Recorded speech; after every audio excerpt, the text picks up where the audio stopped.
sama Dika nih di audionya. Oke, coba Kak. Oh, ini di mana suaranya? Coba tes. Tes.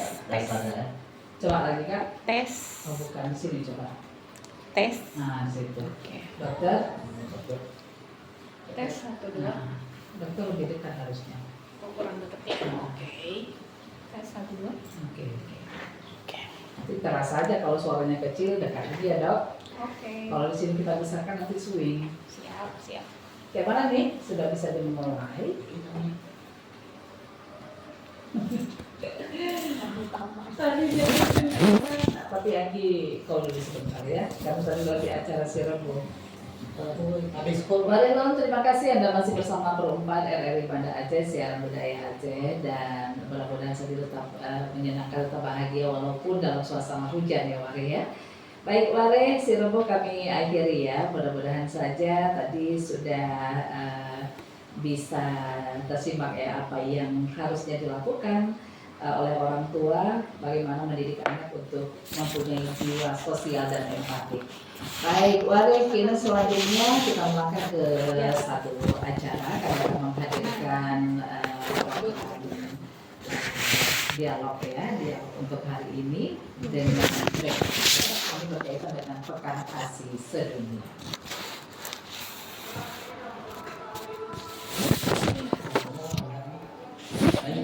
Masuk kapan? Ini nih. Habisnya masuk dulu. Anggi masukkan ini dulu. Cun. Salah banget ya. Nah, habis ini yang dimasukkan ini masuk aja terus ya. Terus beri. Separuh-separuh ya. Sini.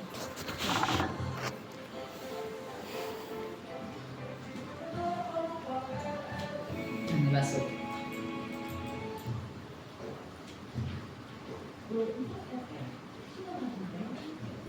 Selamat siang Warilun, kami menghadirkan kembali dialog interaktif untuk hari ini. Dan bagaimana kabarnya? Mudah-mudahan sehat bahagia untuk Wari yang masih terus setia bersama kami di Pro 4 RRI Banda Aceh. Warilun, dialog interaktif untuk hari ini dengan tema pentingnya support system menyusui. Ini berkaitan dengan Pekan ASI Sedunia ya Wari, dan bagaimana mengenai support system menyusui itu, bagaimana mendukung ibu menyusui. Nah, kita akan perbincangkan untuk hari ini.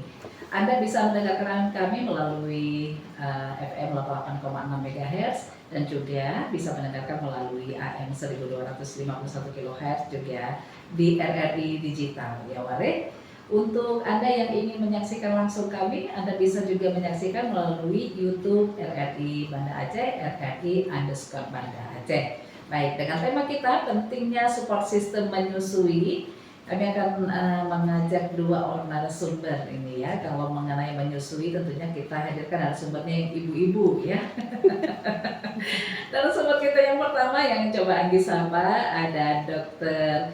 Jun Razianti ZB, spesialis obgyn, subspesialis fito maternal ya. Dan juga beliau adalah dokter obgyn di Rumah Sakit Ibu dan Anak. Assalamualaikum dokter. Waalaikumsalam warahmatullahi wabarakatuh. Iya, Sehat Mbak Anggi? sehat. Salam kenal dulu nih dokter ya.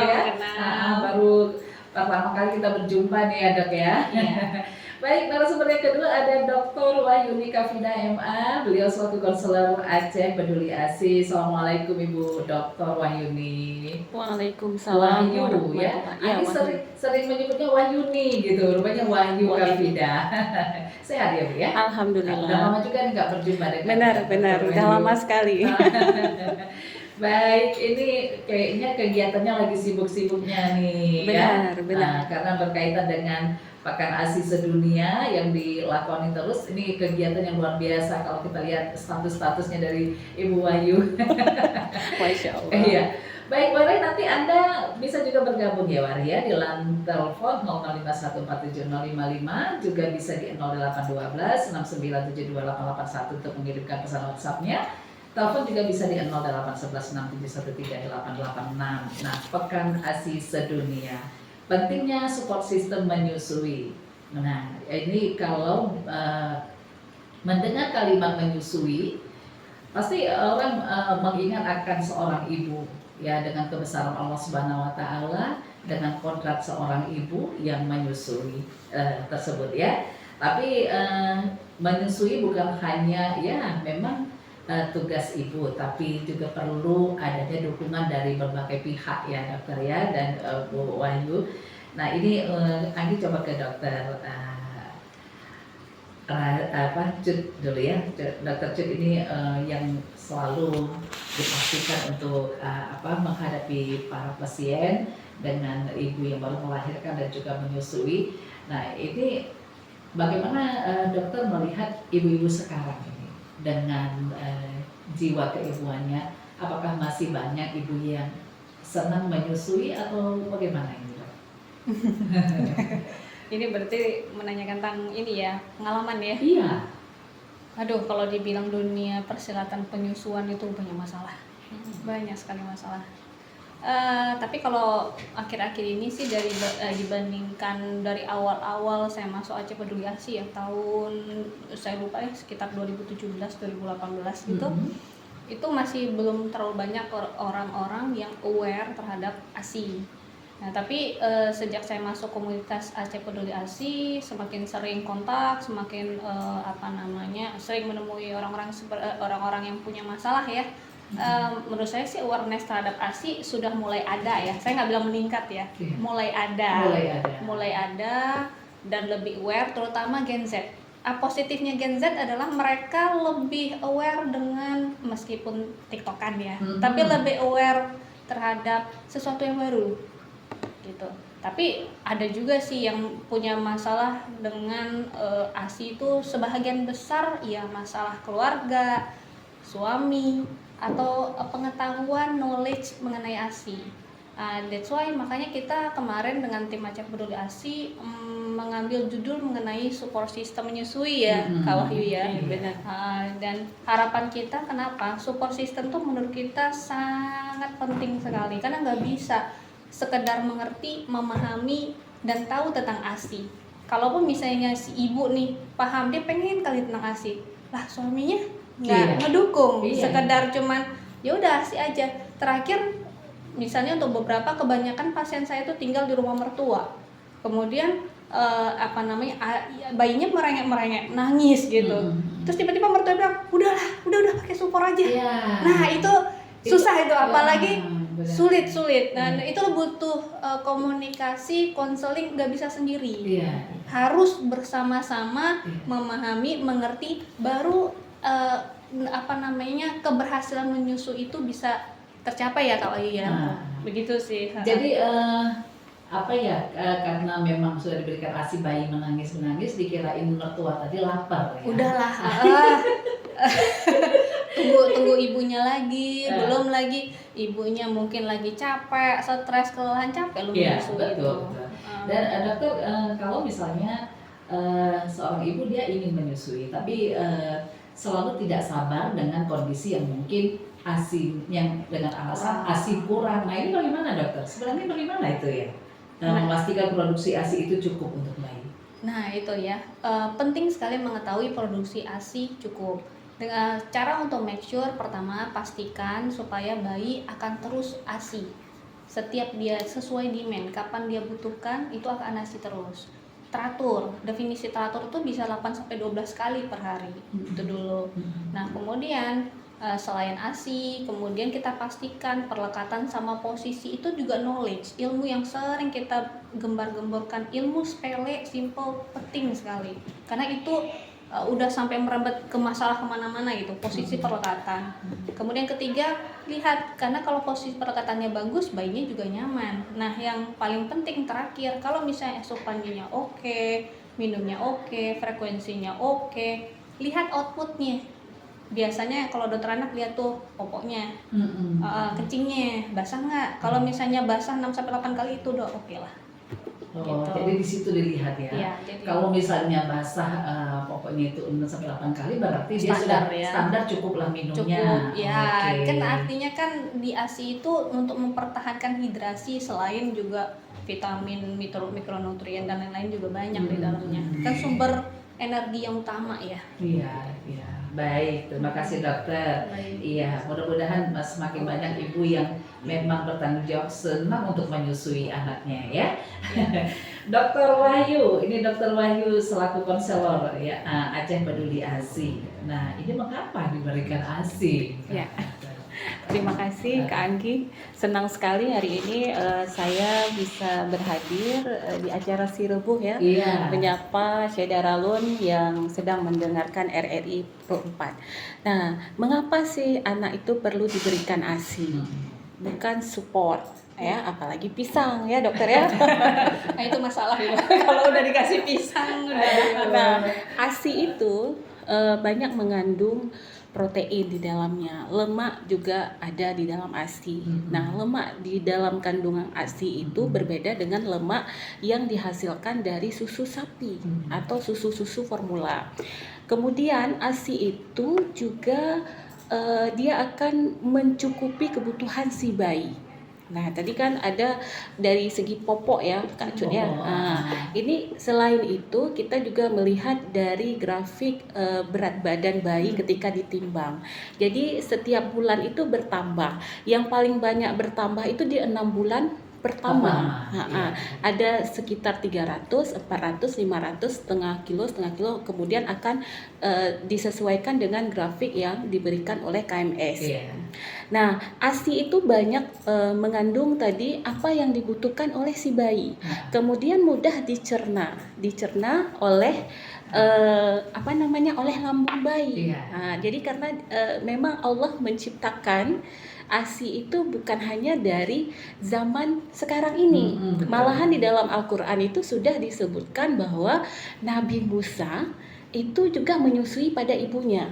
Bahkan pada saat itu Nabi Musa itu kan dibawa ke Sungai Nil, kemudian dihanyutkan. Allah jadikan bertemu kembali dengan ibunya sendiri yang menyusui.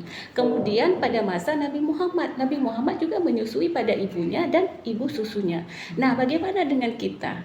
Kita juga harus banyak ilmu mengenai ASI, karena ASI ini memang luar biasa. Malahan ASI ini memiliki keajaibannya tersendiri.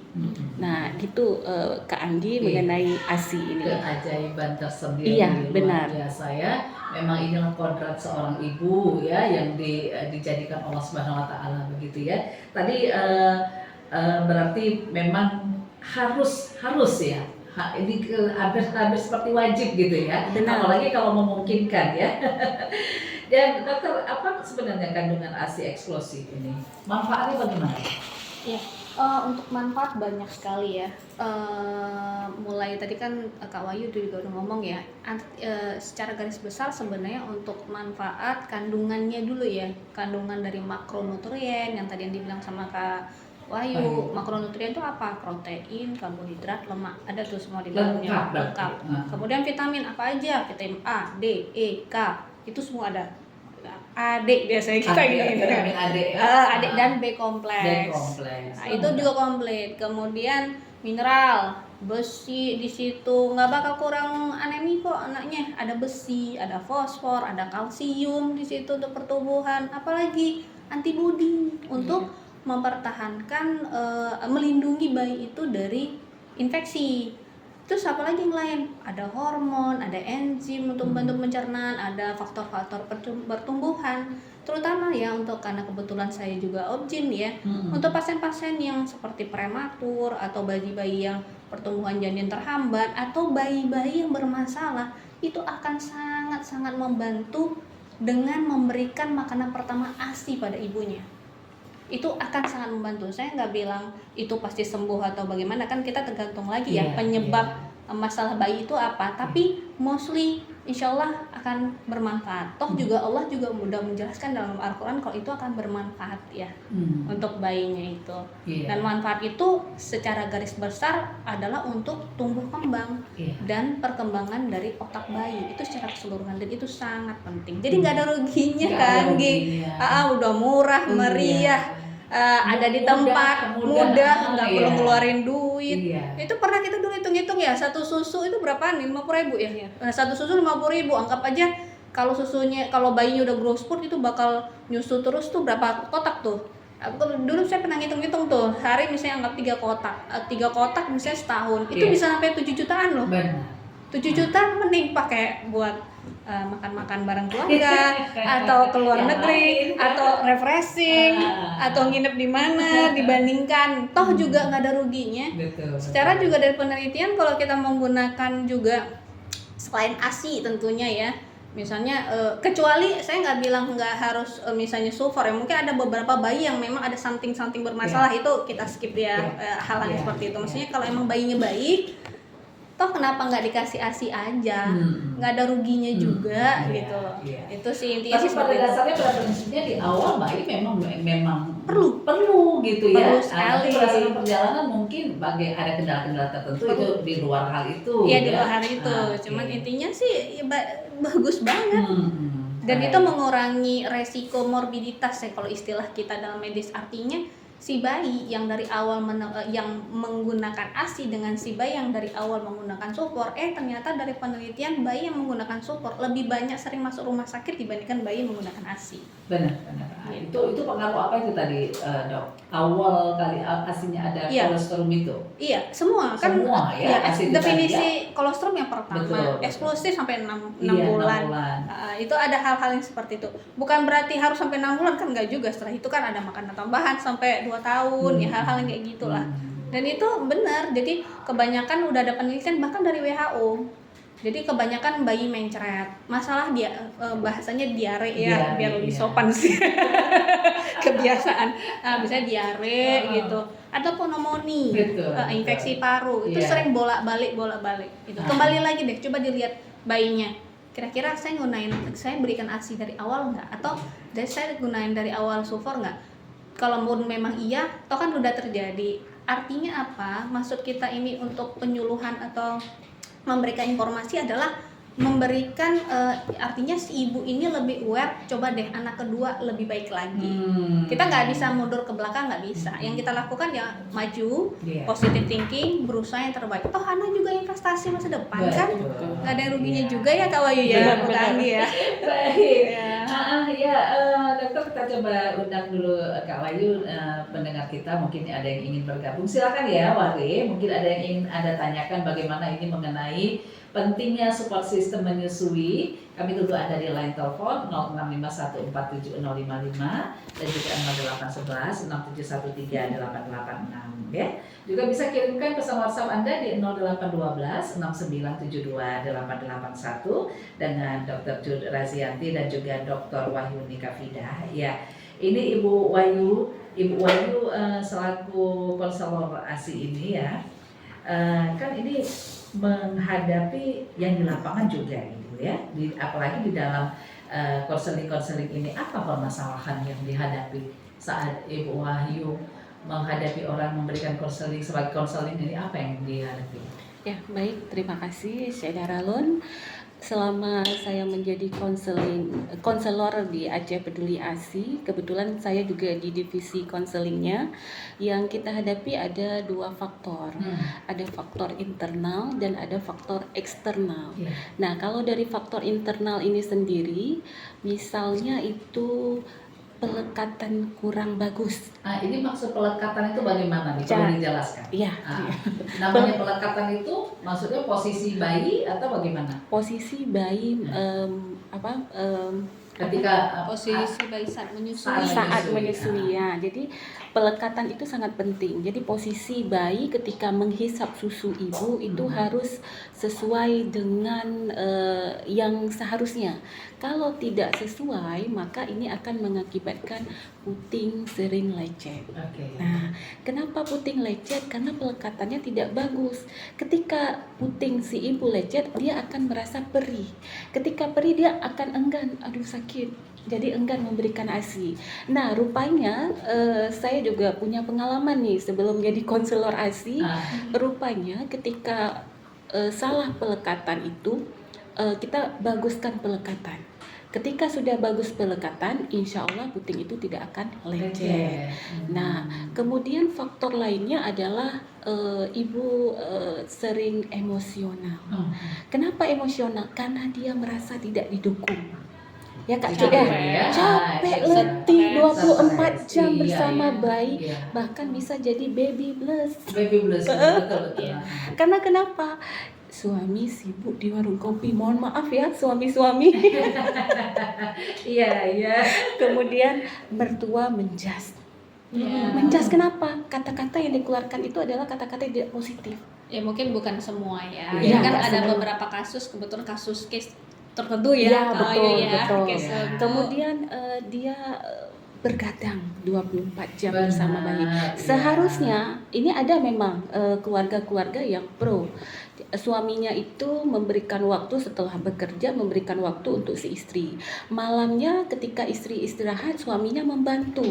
Misalnya paling kecil memberikan air putih. Iya. Ketika bayi dalam dekapan ibu diberikan ASI, suaminya memberikan air kepada si ibu. Jadi ketika kita memberikan ASI, memang si ibu itu merasa dehidrasi. Haus. Pingin minum terus. Nah, itu faktor dari internal. Jadi perlu support system dari semua pihak, suami, keluarga, mertua, bahkan saudara, bahkan tetangga untuk peduli kepada si ibu ini.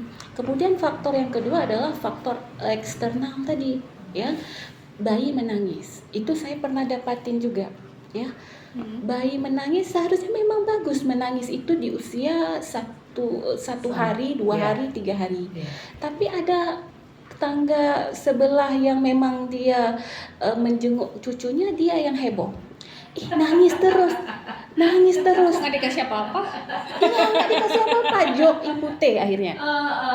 Supaya nggak Diabaikan. menangis. Iya, iya. Seharusnya tetangga itu tidak seperti itu, Iya. memberi support kepada si ibu ini. Kasih semangat. Iya, apalagi ya. ibu-ibu baru. Heeh. Ibu-ibu baru yang memang belum mengerti, belum paham bagaimana cara memberikan ASI. Bahkan ASI itu kan ada yang tidak keluar di hari pertama. Betul. Ada juga yang ketika hamil keluar, itu Iya. berbeda dari individu masing-masing. Nah, ketika tidak keluar dia akan berpikiran, kenapa nih nggak keluar ASI-nya? Padahal ASI itu keluar ketika ada hisapan bayi. Oke. Iya kan, Iya. dokter? Betul. Ada rangsangan gitu Ada ya. rangsangan. Jadi semakin sering dihisap mungkin semakin bisa keluar gitu ya. Betul. Oke. Bahkan kita juga pernah mendapati pasien ibu yang mengangkat anak. Dia nggak hamil, Iya. tetapi dia berhasil sama Kak As ya, Dokter Iya. Aslina berhasil mengeluarkan susu. Padahal kalau kita pikir ibu itu nggak hamil, Iya, nggak iya. melahirkan, Bisa tapi kok ya? Bisa, Itu bisa. pernah. Bisa ya, Iya, Dok, ya? bisa.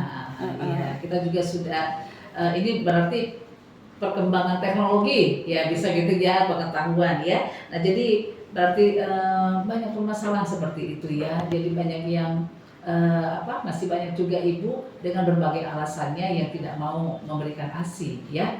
Baik, boleh silakan ya untuk bergabung bersama kami di line telepon 065147055 dan juga 08116713886 ya. Pentingnya support system menyusui. Tadi kita sudah mendengarkan dari Ibu Wahyu mengatakan bahwa memang di rumah banyak sih. Kalau dokter mengatakan memang ada ya tertentu mungkin yang mertua yang heboh gitu ya.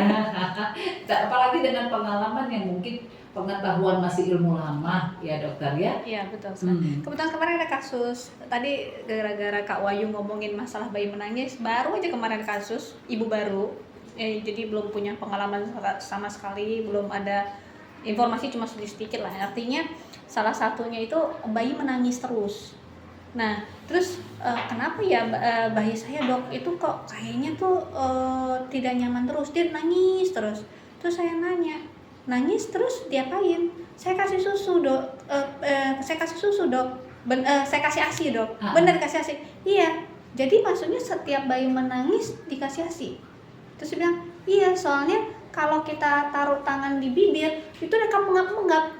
Ada yang salah itu persepsi di situ. Oke. Nah, jadi ada yang namanya refleks bayi. Semua bayi umumnya kalau kita taruh di bibir, tangan dia pasti tapi itu bukan berarti lapar. Bukan berarti haus. Bukan berarti bisa bayangin nggak kalau si bayi ini sebenarnya cuma pengen digendong, bayi ini cuma pengen saya kencing loh, cuman dia bayi nggak bisa ngomong lah. Cuman ini saya nangis terus, ini kenapa ini mama nggak nyadar sih gitu, akhirnya nangis loh. Terus dikasih minum terus, akhirnya apa, gumoh, tumpah, kembung. muntah terus. Betul. Ada hal kayak gitu sepele tapi itu penting ya, terutama untuk ibu-ibu Gen Z. Gak ada masalah kita salah, belajar dari masalah.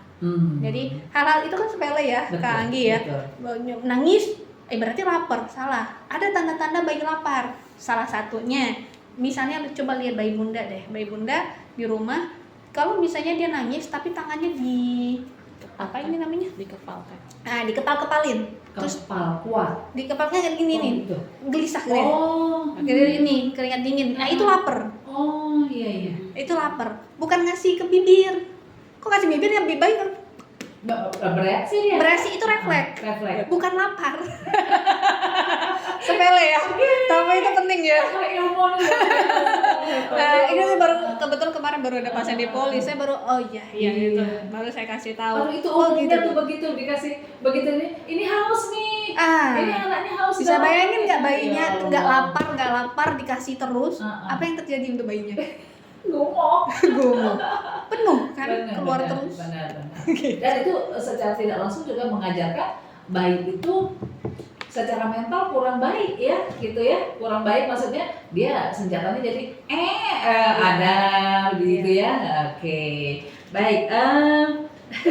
Kita coba buka pesan WhatsApp ya Wari, ya buka Wahyu dan Dokter sudah dikirimkan di 0812 6972 881. Silakan ya Wari ya yang ingin kembali kirimkan. Saya bacakan. Assalamualaikum warahmatullahi wabarakatuh. Waalaikumsalam Dokter dan juga Ibu narasumber. Saya ingin bertanya bahwa apakah ada makanan atau minuman yang harus dihindari pada saat menyusui, karena kata orang tua saya tidak boleh makan yang pedas-pedas ataupun yang daun-daun hijau yang membawa angin. Apakah benar seperti itu Dokter? Tolong jelaskan. Ini dari Ina di Pekanbaru. Silakan. Oke. Untuk makanan minum yang dihindari ya, ini secara general ya. Pertama, kafein ya. Kafein mostly hampir sama tuh, ibu hamil sama menyusui paling banter disarankan kalaupun terpaksa, lebih baik sih kalau enggak ya. Tapi kalau terpaksa itu udah para ahli udah ngomong tuh dibatasi di bawah 200 mg, 200-300 lah. Itu cincai sekitar 1 sampai 2 cangkir. Tapi itu nanti tergantung cangkirnya seberapa besar, tipe kopinya kopi apa. Tapi standar umumnya tuh 1 sampai 2 cangkir kalau paksa banget.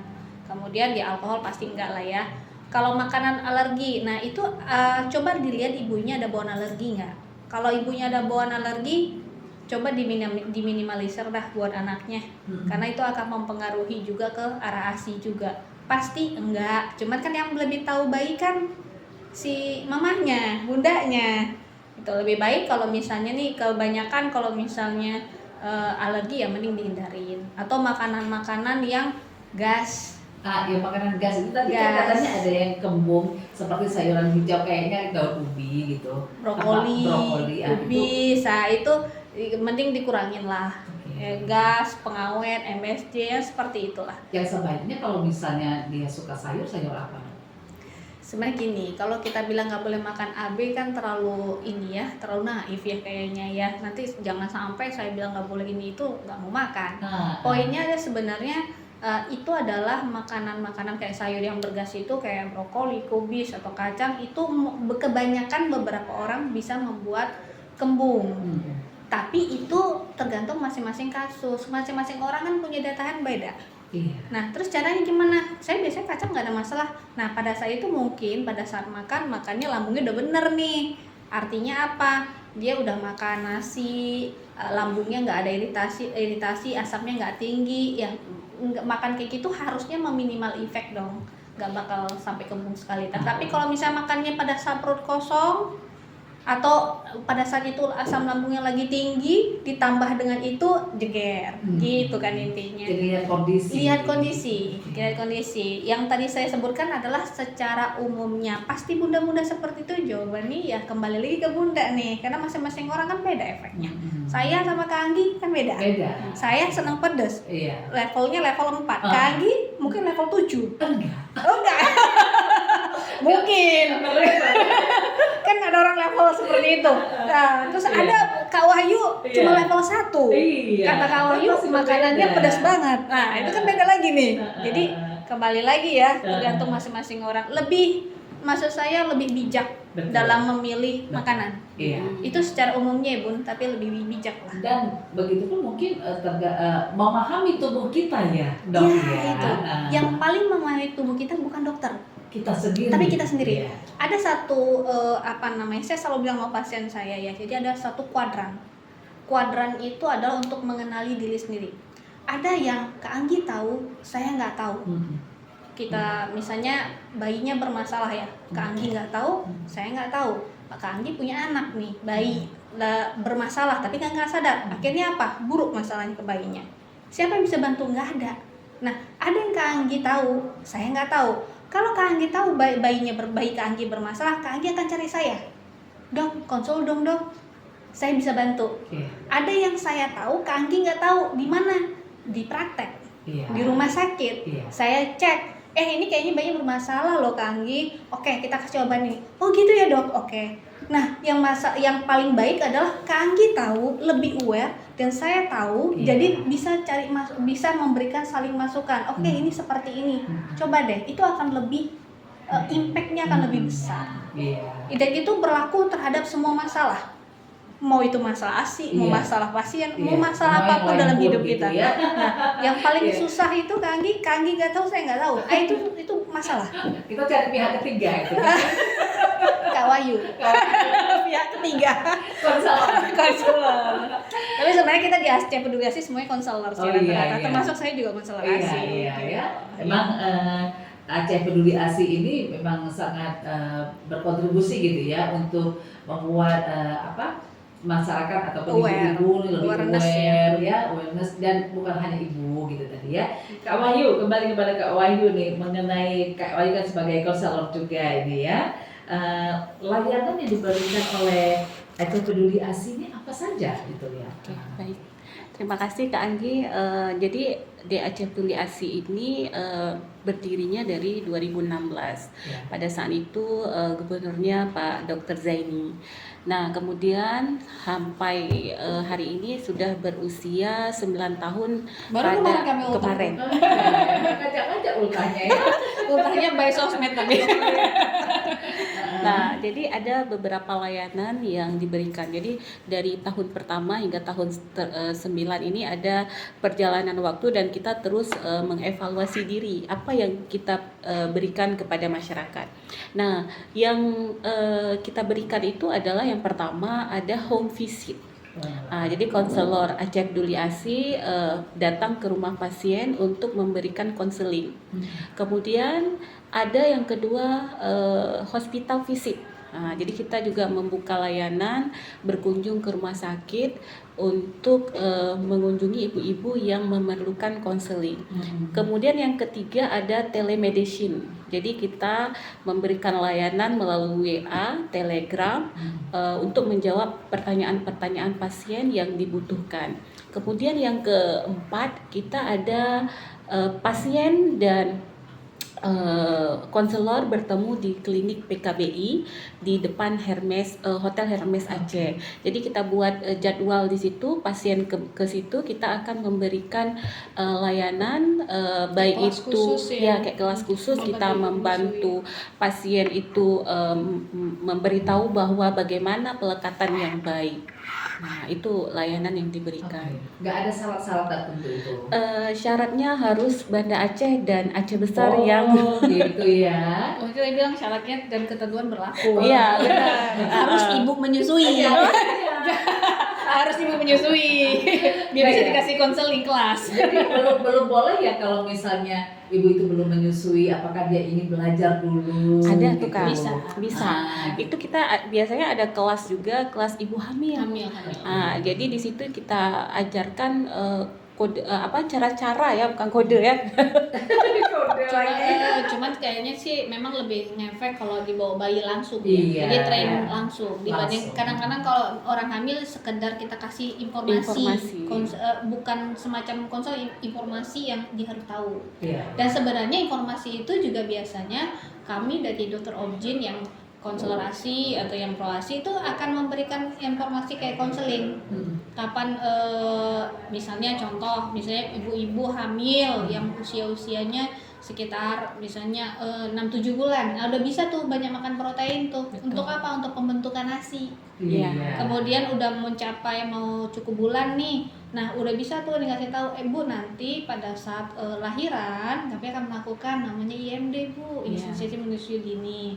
Kalau XC boleh dok, boleh, bisa. Kita di sini juga memang nggak semua rumah sakit, tapi rumah sakit Kroasi seperti di rumah sakit Bu Anak itu kita selalu memberikan IMD. Betul. Kalau orang melahirkan gimana? Kita kasih juga IMD. Informasi-informasi seperti itu. Cukup sampai IMD? Enggak.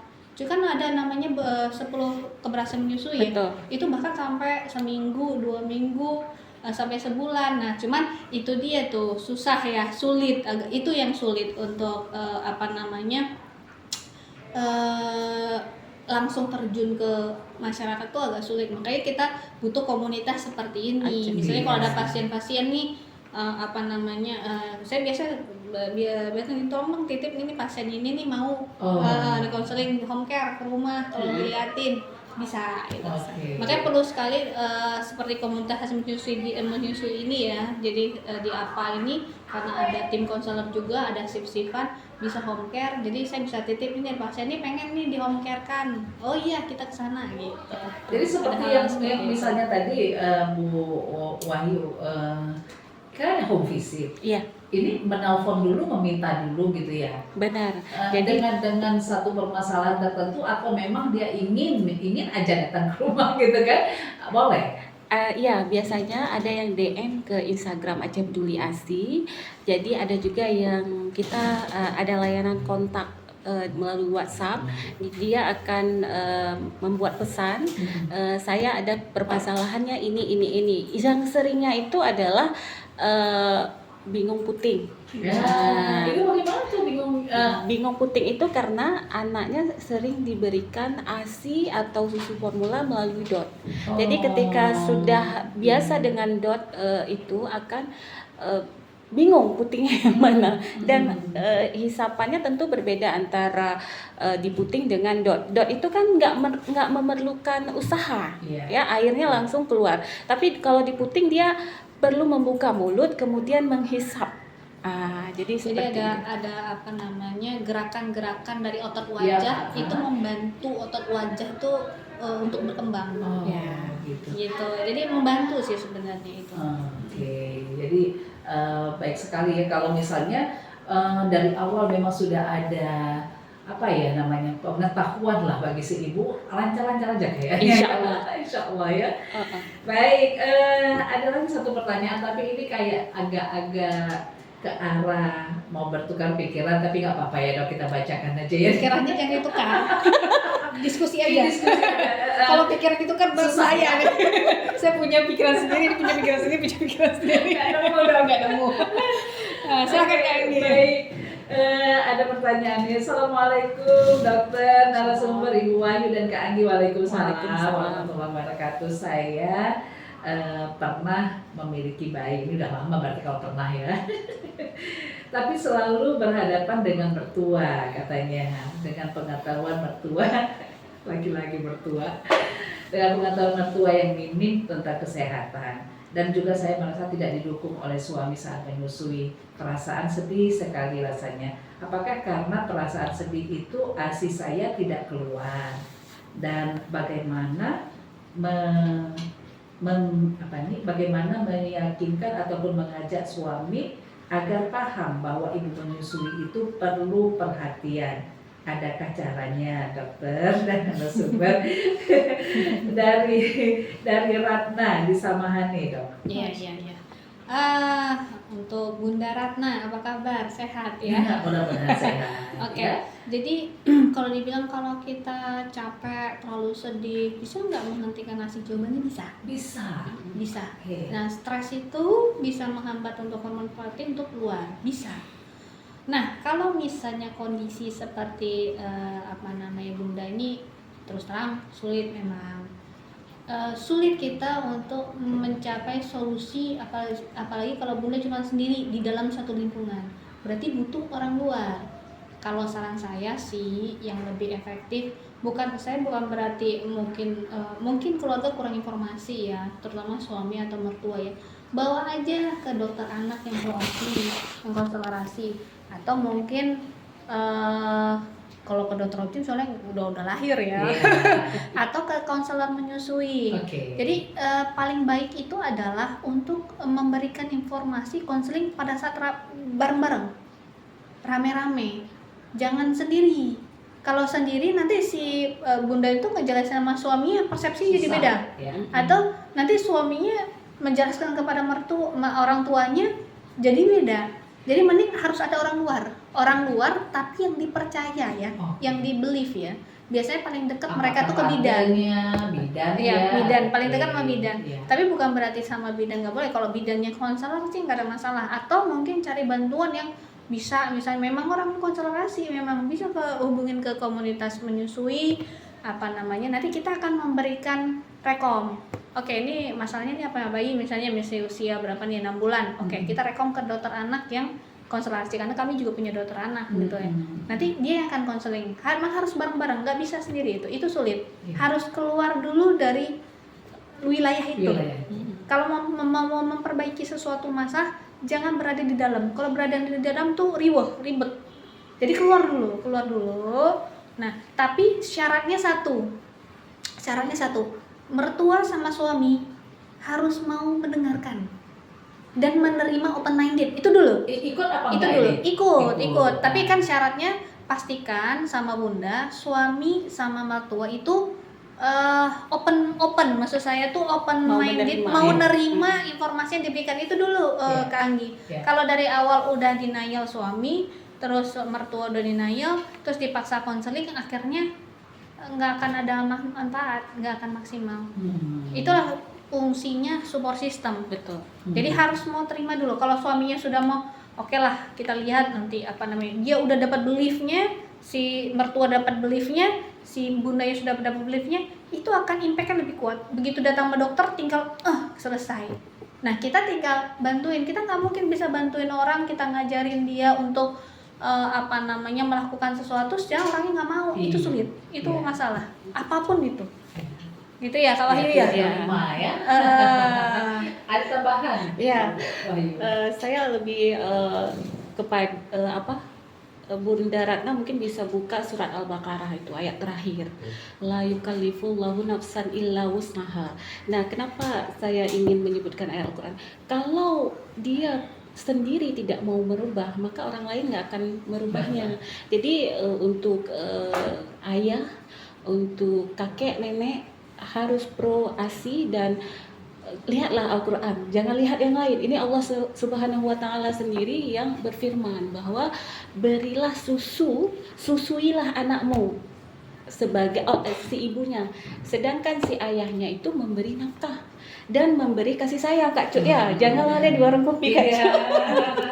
Jadi memberi juga rasa bahagia dan lakukan pijat oksitosin bagi ibu menyusui. Karena ketika dilakukan pijatan, ibu yang tadi merasa lelah, capek akan merasa bahagia. Dan ketika ibu bahagia, anak juga akan lebih bahagia. Maka akan terciptanya keluarga sakinah mawaddah warahmah. Amin. Menarik pijat oksitosin itu tadi. Mungkin bisa dijelaskan dokter atau Bu Wahyu.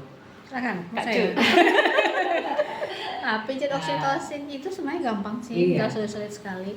Biasanya kebetulan sekarang saya juga objin ya. Biasanya pasien-pasien itu kita ada namanya konseling menyusui itu di rumah sakit.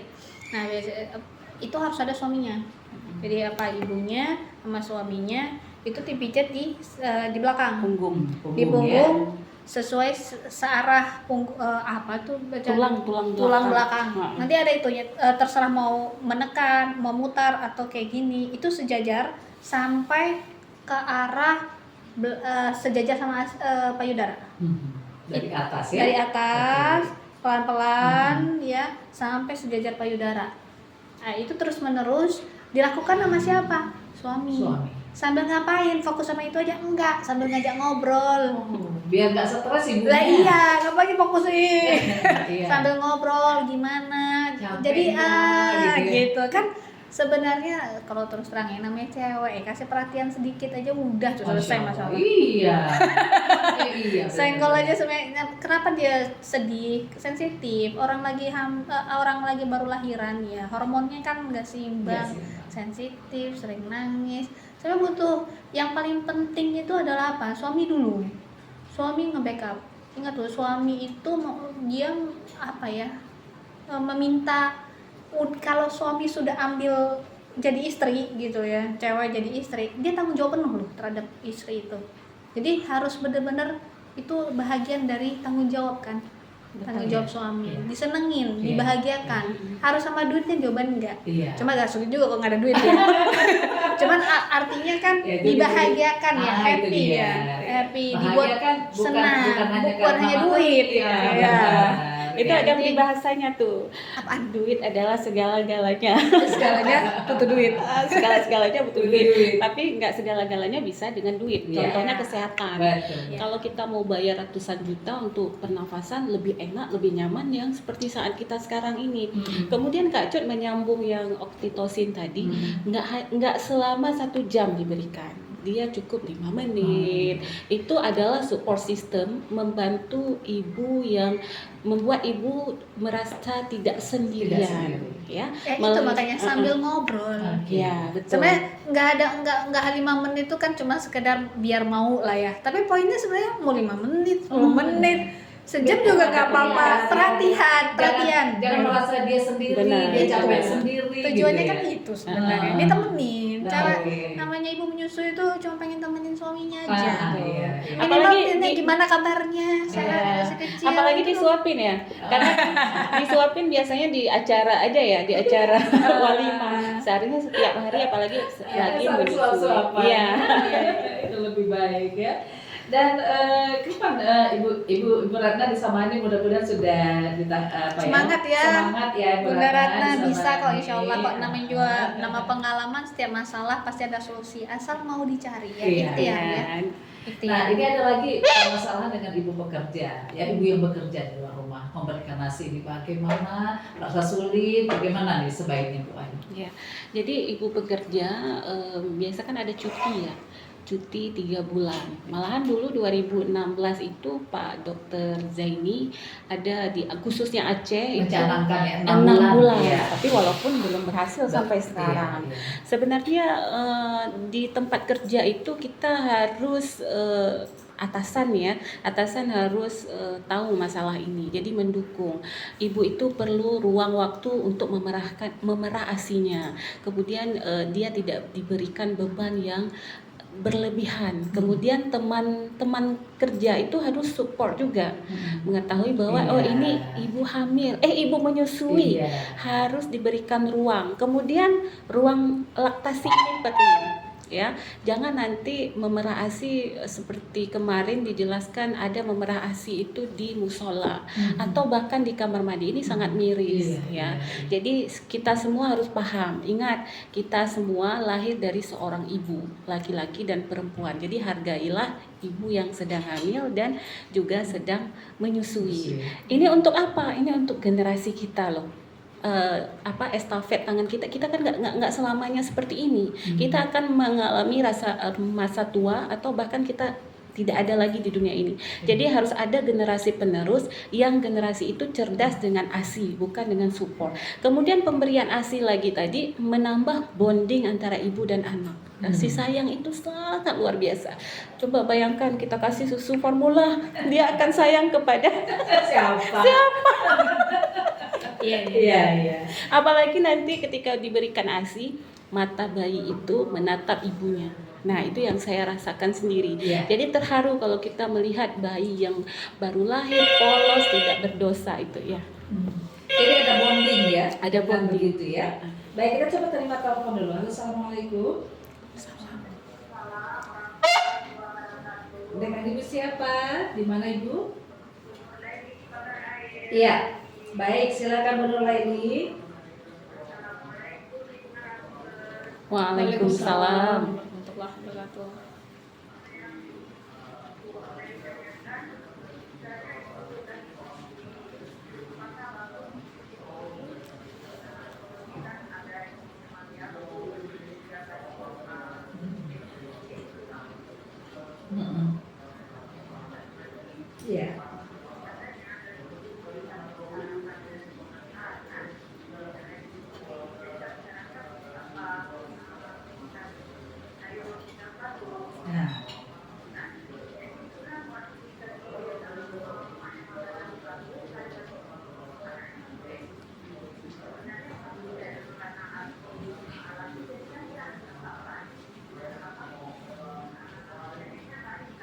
Iya. Iya.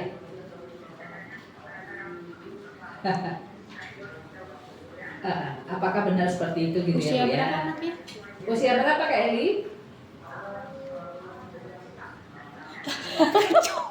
1 bulan. Yang makan sayur daun katu mamanya. Oke. Gitu ya. Baik. Iya. Iya.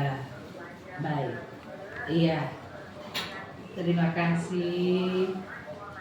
Waalaikumsalam warahmatullahi wabarakatuh. Terima kasih Bu Nur Laili di Pagar Air. Silakan dokter. Bu Nur apa kabar? Sehat ya? Bu Nur, kalau misalnya minum dingin, bukan anak yang bermasalah, ibunya bisa pilek Bu Nur. Biasanya kalau ibu menyusui kan capek, imunnya turun, karena makanya yang dipastikan ada asupan makanannya itu harus tercukupi, makanan bergizi. Lah kalau misalnya ibunya lagi capek terus dikasih air dingin-dingin, pilek ibunya makin turun imunnya. Terus nggak mau makan. Nah, jadi masalah. Jadi bukan masalah ke bayi ya, ibunya nanti jadi masalah, pilek. Pilek terus apa namanya?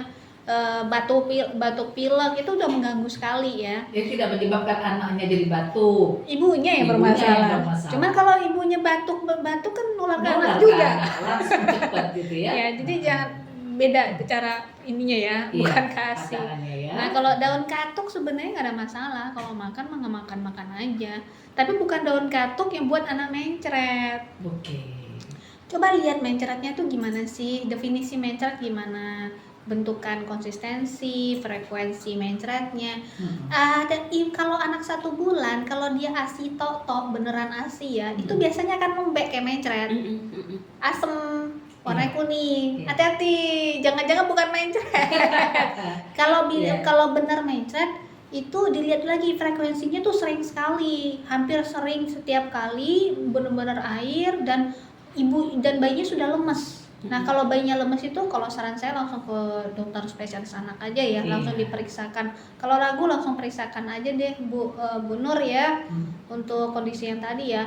Jadi bukan bermasalah dengan daun katuknya ya, daun katuk siapa aja makan bagus kok, bergizi kok sekarang, nggak ada masalah ya.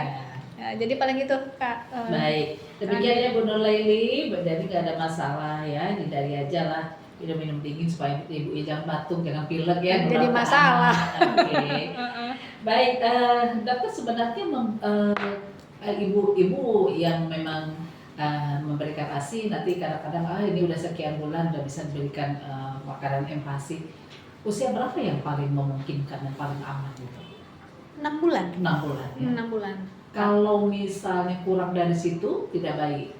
Sebaiknya sih jangan. 6 bulan pun sebenarnya nggak langsung makan pendamping ya, makannya juga bertahap Kak Anggi.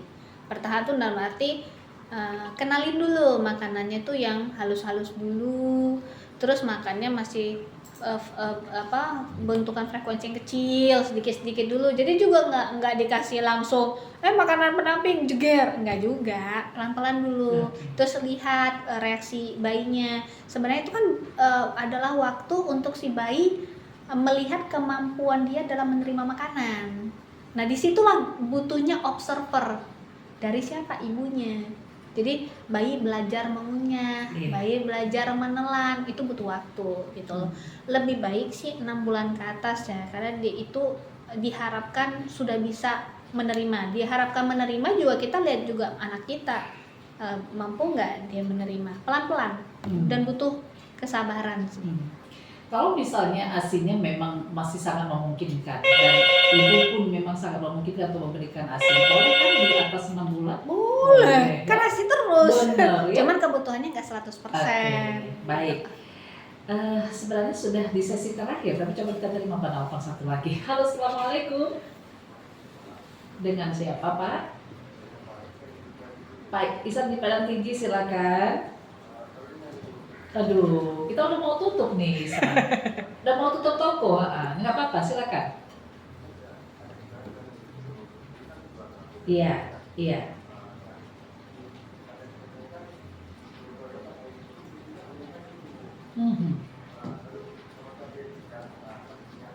Hmm. Hmm. Iya, bagaimana itu ya, diteruskan atau dihentikan ya? Baik, terima kasih kembali Pak Ihsan. Waalaikumsalam warahmatullahi wabarakatuh. Pak Ihsan di Padang Piji. Silakan dokter atau Bu Wahyu. Suaranya kecil tadi. Oh, gitu. Nggak apa-apa, saya dengar kok. Oke, dengarkan. Oke, jadi kalau misalnya saya mau nanya dulu nih, kemarin lahirannya tuh normal apa SC ya? Oh, iya. Itu dulu ya. Nah, Tapi poinnya sih kalau misalnya tiba-tiba hamil lagi 2 tahun, biasanya kalau SC pun minimal standar 2 tahun sih sebenarnya ya. Untuk bisa hamil lagi minimal sekali. Iya. Kalau yang normal ya nggak ada masalah. Nah, gimana kalau kasih ASI? Kasih aja Pak, nggak apa-apa. Ada Meskipun yang dia sudah namanya hamil lagi. ya, ada Oke. namanya sistem tandem. Tandem itu dalam arti adalah selama bayi itu belum lahir, ASI itu tetap milik si kakak atau si abangnya. Kalau bahaya ya, Dok? nggak ada masalah. Tapi nanti kan diobservasi lagi dong. Oke. Walaupun sebenarnya yang ditakutkan adalah ini ya Kak Wahyu ya, kram gitu ya. Yang takut kram, takut keguguran dan macam-macam. Tapi saya punya kasus seperti itu, tandem asal ibunya memang oke, nanti ke dokter obgyn aja yang misalnya yang pro ASI, yang memang konselerasi, nanti dikasih obat untuk melihat kemajuan janinnya, untuk proses dari janinnya. Tapi kebanyakan sih paling cuma kram biasa dan itu akan nggak ada masalah, nggak sampai keguguran yang seperti itu nggak. Jadi istilah kita biasanya di sini ditandem ya Kak Wahyu ya, tandem. Boleh kok, lanjutin aja ASI-nya, nggak apa-apa.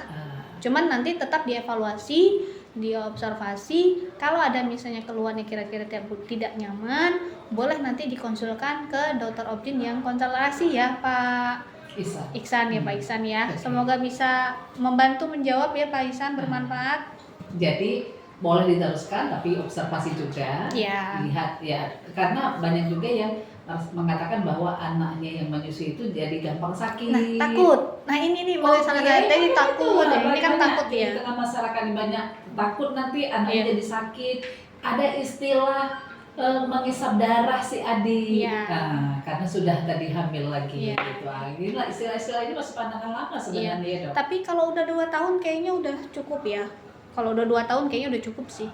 Cuma maksud saya tuh, tadi maksud saya adalah kalau misalnya 6 bulan, 7 bulan, 8 bulan, nah itu boleh ada istilah tandem di situ. Dilanjutin aja asnya. Tapi kalau 2 tahun kan sebenarnya di Al-Quran kan kita memang disarankan sampai 2 tahun. Cuman namanya anak ya, nggak bisa langsung dihentiin ya. Kasih aja ASI terus, nanti lama-lama dihentiin ASI-nya, nggak apa-apa. Kalau 2 tahun ya, sorry ya Pak ya, kalau 2 tahun sih sebenarnya nggak ada masalah kalau udah berhenti ya. Tadi lupa saya. Tapi kalau mungkin 6 bulan, 6 bulan, 7 bulan, lanjutin aja nggak apa-apa. Itu loh maksud saya. Ya. Lanjutkan dan lihat bagaimana perkembangan. Ya, betul. Baik. Ibu Wahyu dan dokter, rupanya sudah pukul 12 lewat ya. Kita harus mengakhiri perbincangan kita nih. Nah, ini mengenai pentingnya support system menyusui dalam Pekan ASI Sedunia. Kita mengangkat ini di sesi terakhir ini. Mungkin apa yang poin-poin penting yang bisa lagi disampaikan untuk sebagai closing statement-nya dari Bu Wahyu, silakan. Terima kasih. Nah, menyusui itu adalah ibadah. Jadi membantu ibu menyusui adalah ibadah juga. Ibu-ibu menyusui jangan merasa sendirian. Mari bergabung di Instagram Aceh Peduli ASI. Karena di Instagram Aceh Peduli ASI ini banyak edukasi-edukasi, bahkan edukasi yang berkaitan tentang ASI dan menjadi support system bersama. Bagi para suami, mari dukung dan merasakan bagaimana ibu menyusui. Buat orang tua juga dukung dan motivasi berkata baik, berbuat baik kepada ibu menyusui supaya ibu menyusui berhasil memberikan ASI selama 2 tahun. Iya. Sip. Oke, jadi kalau ingin bergabung kepada Aceh Peduli ASI ini, kalau keanggotaan insya Allah kita akan buka di rapat tahunan akhir tahun ini. Nanti kita akan menginfokan di Instagram mengenai bergabung menjadi bagian dari apa. Bagian dari keluarga apa ya? Iya. Oke. Baik, itu begitu ya. Jadi kalau ingin bergabung nanti ada pengumumannya gitu.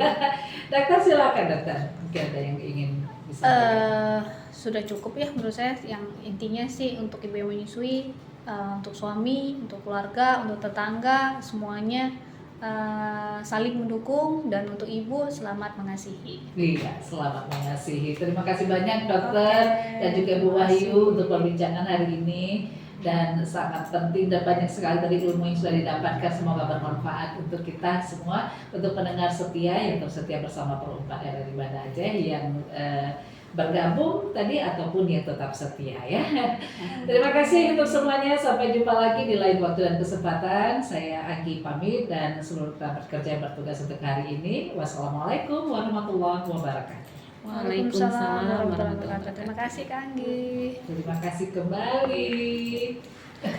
Masya Allah. Suaranya terakhir nggak terlalu jelas sih. Kalau bilang, oh iya, ntar 2 tahun nih. Kecil ya tadi ya Kecil dibanding kali, Ibu Leli kecil kali tadi sih ya. memang. Kecil ya suaranya ya. Iya. Suara telepon. Kotak ya. Andre di bawah memang. Tapi kalau suruh dia ulang lagi kayaknya susah. Ini kamera masalah itunya sih, Bang. Sambungan ya.